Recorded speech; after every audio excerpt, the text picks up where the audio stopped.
حضرت حذیفہ رضی اللہ تعالیٰ عنہ کہتے ہیں کہ رسول اللہ صلی اللہ علیہ وسلم نے فرمایا، مجھے سب سے زیادہ خوف اس شخص پر ہے جس نے قرآن پڑھا یہاں تک کہ قرآن کا نور اس شخص کے چہرے پر نظر آنے لگا۔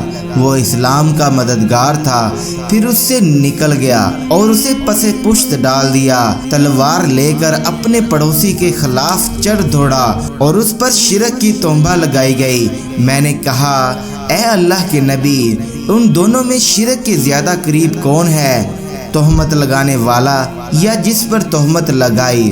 آپ صلی اللہ علیہ وآلہ وسلم نے فرمایا، تہمت لگانے والا۔